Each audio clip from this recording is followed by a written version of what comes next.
So when it comes to Duolingo and Babbel, there's no doubt that these two apps are at the forefront of the language learning app battle. They are some of the most popular, most widely used apps that exist. And it's funny, sometimes in their ads, they'll poke fun at the other ones. So, throwing blows. The competition is getting fierce. So which one should you use? Since Babbel has some things that Duolingo doesn't have, and Duolingo has some things that Babbel doesn't have. So in this video, I'm going to break down the advantages of Babbel, advantages of Duolingo, let you know what to expect to make sure that you know which one to spend your time on. Hey, I'm Genevieve. I'm a language coach trying to help you learn a language faster and make it more fun. So using an app can be a really useful part of your language learning journey. It's an easy way to learn some phrases and make progress forward in that language. Oh, that is if you use it right, but I did a super special free masterclass on how to double what you can learn from an app, either one that you choose. So check the link in the description so you can double your app gains. But for now, let's get into this heated app battle. So first, I'm gonna go over the strengths of each one, let you know what to expect, and compare the two to make sure that you know which one is best for you. But what about you? What's been your experience with Duolingo and or Babbel? Leave a comment, I'm really curious to know. So where does Babbel shine and what should you expect? Well, let me pop over to my computer and I'll show you. So this is what it looks like when you first log into Babbel. Either you can take a placement test if you're not a total beginner. You can start from the beginning, but another thing you can do is explore the different courses that it offers. Speaking of languages that Babbel offers, if you go over here to the flag, you can see the various languages that Babbel offers. At the current moment, 14. So a typical lesson in Babbel will take you about 10 or 15 minutes to complete, and let me just show you a couple of quick examples so you know what to expect. So let's jump into this lesson on sports. So you might get some vocab. El deporte. El guacamole. Yum. Man, now I want some guacamole. Or questions such as fill in the blank or matching. Tengo entrenamiento todas las mañanas de 5 a 8. That's a lot of training. So all in all, I found Babbel had more phrases that were useful in real life, something that you might use in a conversation or ask somebody else. Like, for example, do you want to go to the movies? Another thing that I like about Babbel over Duolingo is I found I like the voices better in Babbel. It sounds like natural native speakers saying a sentence instead of the characters in Duolingo. Podemos ir al parque. Another thing I like about Babbel is their mini conversations. So first you might learn some vocabulary and practice it, but then Babbel puts it all together in a conversation that makes sense, which is great to practice your real world application of those phrases. Another thing I appreciate about Babbel is you can skip around if you want to. Now, it makes sense to go in a certain order depending on your level, but I like the choice and the freedom to, if I want to, talk about or learn about sports or food or introductory conversations. Maybe you're taking a trip. Whatever it is, you have that freedom to skip around and choose the lesson as you wish. So what can you expect with grammar with Babbel? So Babbel has more grammar, explanations, and structure than Duolingo has. And it's only small things. So for example, a small pop-up, an explanation on how to use something as you're going through the lessons. And if you want to go a little deeper, there are grammar lessons. It says 4 courses, but it means 4 levels. So A1 is a beginner, A2 advanced beginner, intermediate, etc. And each one, they have various amounts of lessons. For example, in this one, there are 30 different lessons that you could do if you wanted to. All right, so here's an example of a grammar pop-up. So they have some more information if you want. If not, you can just go to the next question. All right, but what about Duolingo? What does Duolingo have that makes it stand out? So Duolingo, with its streaks and experience points and other aspects that make it feel fun, is a good thing because it encourages you to continue using the app. And if you do, that means you're making progress forward. So let's dive into a lesson. Okay, in Duolingo, you might find some translation questions, Correr. some fill-in-the-blank questions, such as this one.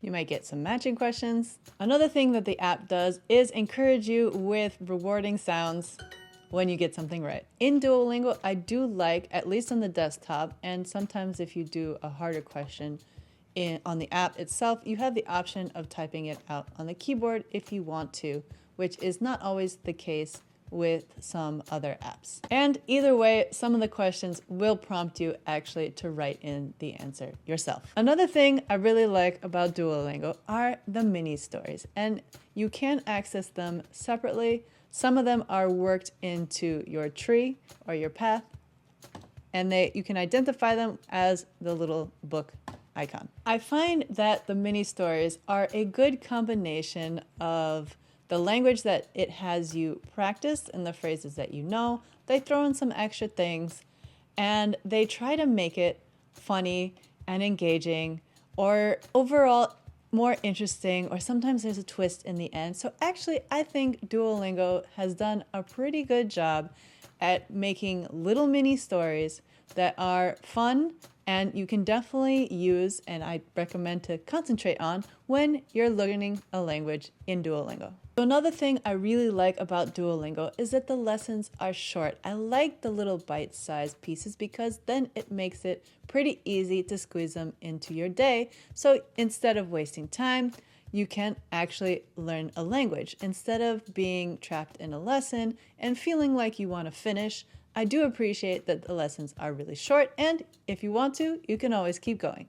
Now, when it comes to navigating lessons in Duolingo, something that I don't love is that you have to follow the set path. Now, it makes it really easy, but sometimes you might want to jump from a topic, and trying to find something that you want to actually learn about is a little bit harder. Now, they do have different units where they might tell you you're learning about food and drink. This one is describing your family. And if you want to see more detail, click on a lesson. It'll tell you what the lesson is about. But either way, you have to go in order. Okay. In terms of grammar, Duolingo doesn't do a lot of grammar. They have some examples and they do teach you how to use different verb tenses.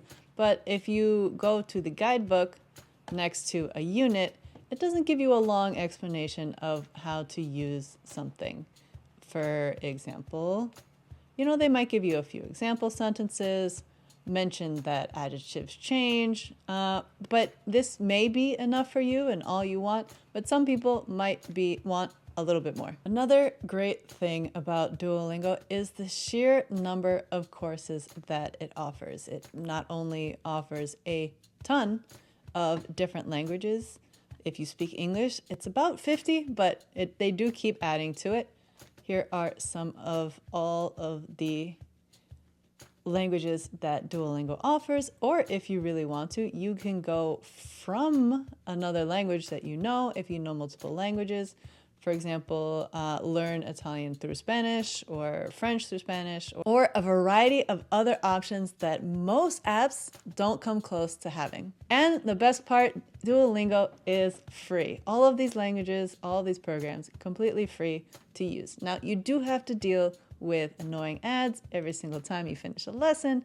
However, it is a trade-off for being able to access the full course for free. So speaking of price, let's compare the price of Babbel and Duolingo to see if it's worth it to invest. So Duolingo premium version, aka Super Duolingo, you get rid of the ads, which is really nice, and you have unlimited hearts and you have a special practice section.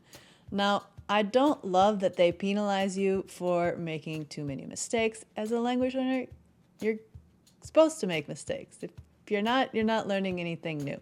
So not that I agree with this system, but that is what you get with the premium, aka super version of Duolingo, which comes in at about $7 a month. And actually, Babbel is going to cost you about the same as that, about $7 a month. That is, though, if you get the year, because if you go less than that for less time, as you see, becomes more per month. Or you can go lifetime. And of course, that's not free, but do keep in mind, Babbel is one of the more affordable paid app options, as some other language learning options are more than that per month. And as they should, If you want to test out Babbel completely for free, you can make an account and you can still access the first lesson in all of the courses. So it gives you a little bit of a sample. Now you can't get through the whole program, but at least you can get a feel of what the lessons are like and what to expect. All right, so is Duolingo or Babbel better, and which one should you choose? So I think with either one, you can definitely learn some vocabulary, you can learn some phrases, you can get started on your language learning journey. That is, if you use it right. Check the description for that masterclass so you can double what you learn from an app for free, either one you use. So here's where I start to make a distinction. So if you are dabbling with a language, perhaps you're starting off, maybe you want to learn some vocabulary in a lighthearted way, you enjoy the sort of interface and the gamified aspect, you find it fun, then I would say go for Duolingo. But if you're a little bit more serious about learning a language, you enjoy a little more structure and a little explanation, the pop-up grammar, or any of the other advantages that I mentioned earlier in the video that Babbel has, then perhaps Babbel is more of what you're looking for. So if you're curious about the lessons that I've learned from using a bunch of different language learning apps over time, I found that yes, of course, which app you use can definitely make a difference. But also, I found that how you use the app can make an enormous difference. So the first time I tried to learn a language with an app, it didn't go well, kind of failed miserably. But the second time, I started getting really creative. I started thinking about different ways of how to use the app. I started using different hacks and tricks that I'm going to share with you in the masterclass. And I ended up becoming fluent and even exceeded what I thought I'd be able to do in that language. So I know it can make a big difference. And I want to help you do the same. So check out the free masterclass in the link. And best part, a lot of the hacks don't take any extra time out of your day than you're already spending on that app. And I also threw in some bonus expansion activities to get you fluent faster. So check the description if you want to double your app gains. By the way, if you're enjoying the content, stick around and subscribe. On this channel, I cover all sorts of language learning resources, reviews like this one, extra tips and tricks on how to get fluent faster, and break out and speak. So join the fam. And no matter what, happy language learning. Catch you soon.